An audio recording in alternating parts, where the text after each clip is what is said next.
Bethanians, welcome once again to Bethany Virtual Cafe. But before we proceed with our regular reflection, I would like to mention something that happened just recently, which I think is very relevant and a current struggle of a lot of us as we go through the pandemic. There was a news recently about a certain beauty queen, Miss USA, in the name of Chesley Christ, who jumped up a building from her apartment in the US and killed herself in the process. My heart goes out to the family of Chesley.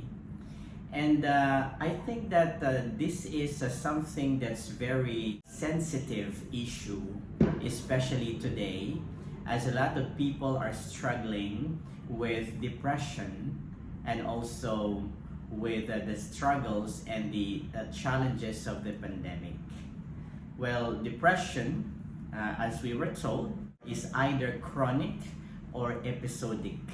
So I've learned this from my CPE classes just this week. So shout out to Mom Flora for that knowledge. But whether it's episodic or chronic, it is important for us to always address it and to face it head on without denying its reality. Because this happens to us in one way or the other. Maybe because of stress from work, stress from school, and even stress from home. So these are things that we go through each day that we need to overcome and do something. It is not a joking matter. It is something that we have to take on seriously.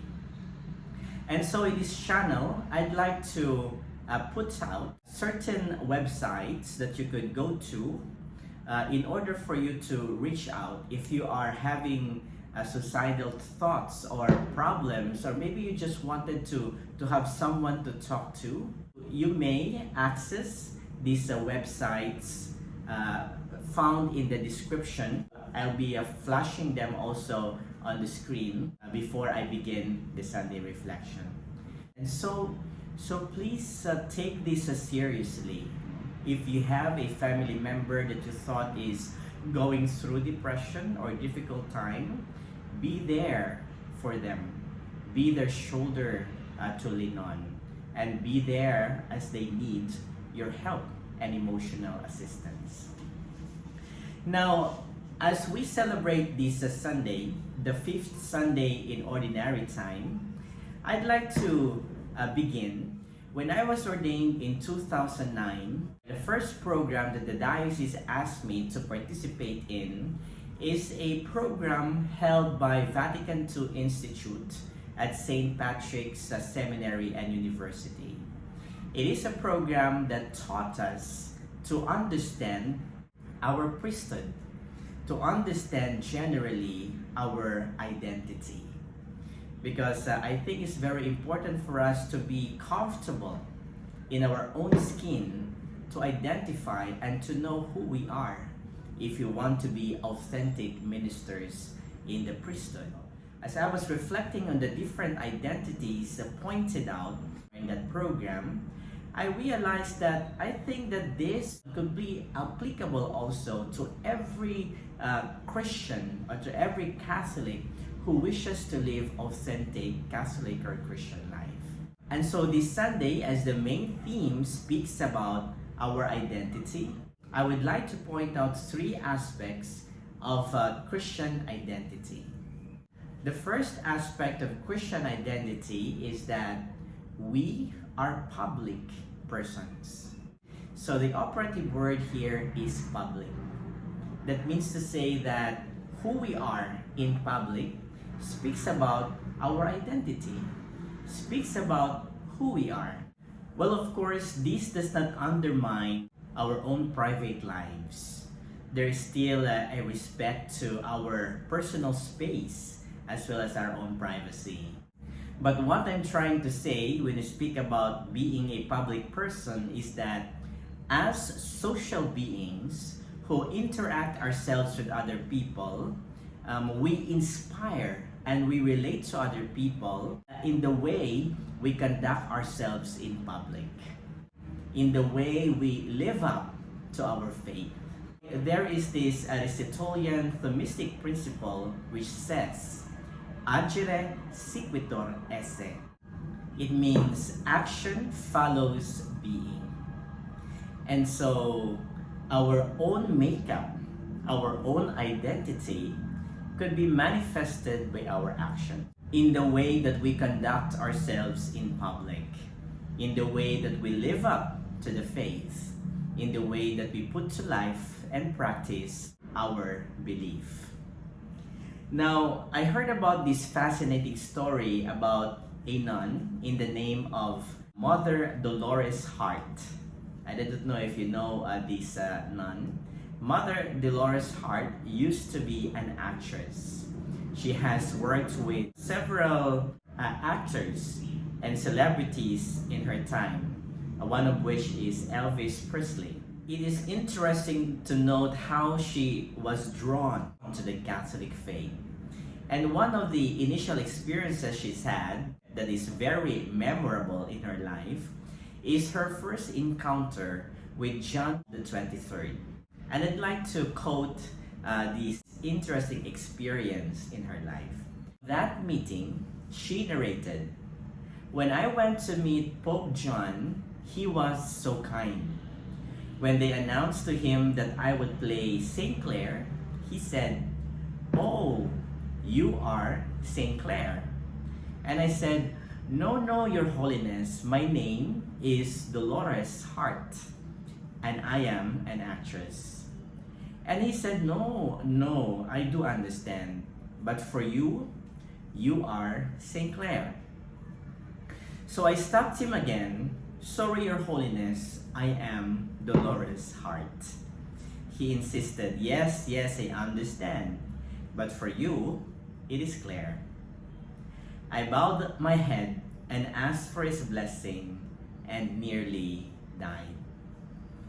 Now, this is a wonderful encounter between a convert, who is a nun, with John the 23rd. And I think that if there's one message that he was trying to convey to Mother Dolores Hart, is the message that, yes, you are who you are as a person, but the life of Saint Clare must be lived up in your very life. And so, you are Saint Clare.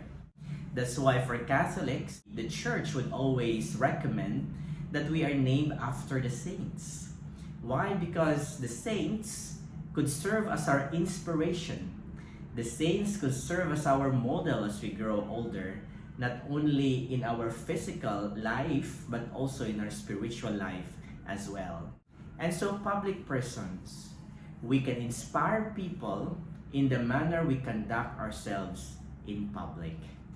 That is why it is always important that we live our Catholic life, that in our life people would see our true identity, that in our life people would see the words of Scripture.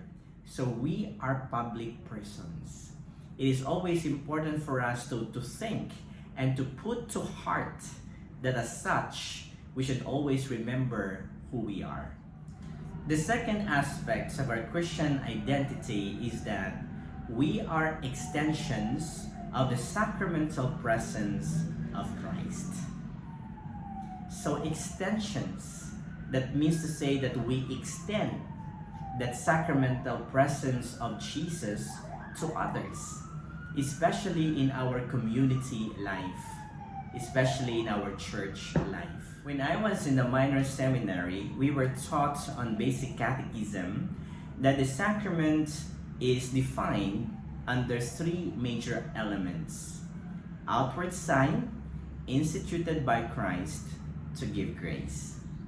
So sign, that means to say that it speaks of something other than itself. So for example, in the sacrament of the Eucharist, we have the host and the wine, which speaks about something other than itself, which is the body and blood of Jesus. So instituted by Christ, Well, all sacraments are instituted by Christ. It is not made up by the church. It is instituted and rightly established by Jesus in several occasions of his ministry as the Son of God. And to give grace. So they confer a spiritual grace to help us overcome and to help us fulfill our mission. As extensions of the sacramental presence of Christ, we should be able to extend the means of graces to other people, especially to those people who are searching for God, those people who are in need of the help and the aid of Jesus. Now, how are we a sign of God's love to others? Let me relate to you this true life experience of a certain bishop. The bishop whose name is Bishop Bienvenido Tutud. So I've heard this story first time back when we were having a retreat held by a contemplative nun. And it is very interesting how she narrated this story, and to this day, this keeps on inspiring me as a priest and how I could become an authentic servant of God. And so there was an occasion when a sister in the convent or the rectory asked the Bishop Tutud, to fetch her fellow sisters at the airport who were there to visit her and also the parish. And so Bishop Bienvenido Tutud, as he is, simply said, yes, let me do that. No problem. I can do that for you. But as you can see, Bishop Tutud, unlike probably some of the bishops, he is always dressed simply and modestly. He would only dress up a camisa chino, or a white undershirt on top. And so the bishop went to the airport to pick up the sisters or the guest sisters. And when they arrived at the airport, upon seeing the bishop dressed that way, they were not able to initially recognize him as the bishop. And so they said, okay, Manong, could you please pick up these luggages that we have that we're going to bring to the rectory? And Bishop Tutud, without a word, simply took all the luggages with him to the compartment of the car. They traveled from the airport all the way to the rectory. And upon arrival at the rectory, again, the nun said, Manong, could you please help us take the luggages to our rooms? And so this bishop carried these heavy luggages with him with no qualms whatsoever, or being confused simply as a helper. As they go up to the stairs, the sister who asked the bishop to pick them up suddenly, in a blushing remark, said, Bishop, what are you doing carrying all of those luggages? And so the sisters who were there at the back realized the confusion of recognizing the bishop simply as a helper. You know, this story, though it may be a bit funny in its own way, speaks about the humility on the part of the bishop. The bishop is there as a servant. The bishop is there to be an extension of the sacramental presence of Christ. And so if we want to be extensions of the sacramental presence of Christ, we have to live simply like this bishop, like Bishop Tutud, who is comfortable with his identity as a priest and a servant of God, or a bishop for that matter. He does not regard his position as a position superior or above any other people, but he considers his position as a position of servanthood, a position, an extension of the sacramental presence of God. The third aspect of Christian identity is no other than collaboration and cooperation as hallmarks of stewardship. Well, this is very important because we live as one church of Jesus. We live as one community. And so as one community, we do not live in isolation from other people. We are social beings. We live our community life by interacting without prejudice to whoever is our neighbor or whoever is the other person. So there may be differences in age, in gender, in color, in race, but we belong to one family of Jesus. And so to live as a community must always be a life of collaborative effort or a life of collaboration with one another. That's why a church is always a church in mission. It is a church that puts out into the deep, as our gospel this Sunday would say. We have been called in order to live authentic life. We have been called to live on a mission. We have been called to live the very life of Jesus. And so whatever that implies to our faith, we should be able to extend it in the best way possible in order to live a Catholic life authentically. Those are the three aspects that I'd like to share to you this Sunday. We are still in the ordinary time, and so the recurring theme of discipleship still goes on.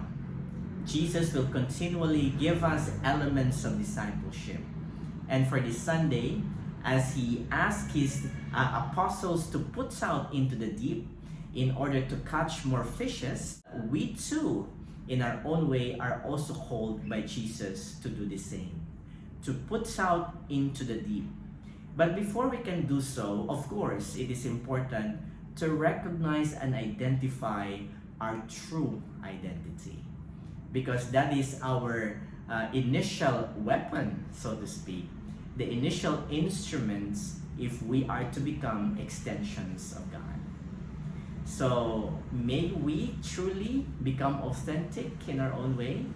May we learn to live our true identity by, number one, recognizing who we are as public persons.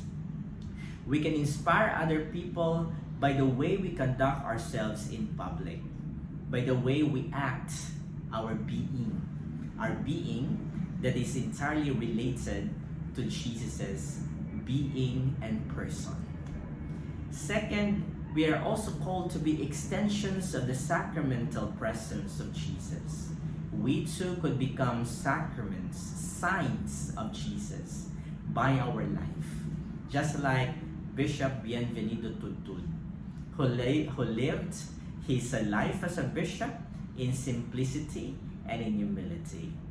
And thirdly, of course, to understand that collaboration and cooperation are hallmarks of stewardship. We can only become true stewards of God if we know who we are as members of the community. If we exercise our community life, if we extend our own work and ministry as they relate to the very ministry of Jesus. God bless us all, Bethanians. For our symbol or image this Sunday, it would be the identification card. Well, this is my identification card or my green card when I go to the US. So for several times, whenever I enter the US, they would always ask me this card. And whenever it's not present or that I have stayed long outside the country, I would be put into several other investigation or questioning because of in order to check on my identity and my status in the country. So just like the identification card or the green card that we have as a citizen, we also have a blueprint of our faith. We also have a blueprint of who we are as baptized Catholics. This blueprint speaks about who we are, This blueprint reminds us of our identity. This blueprint helps us realize our own mission. And just as Jesus said in the gospel to put out into the deep, we can only do so authentically if first and foremost we know who we are. So Bethanians, may we know who we are. May we truly exercise our true Christian and Catholic identity. Till next time, Bethanians, God bless us all.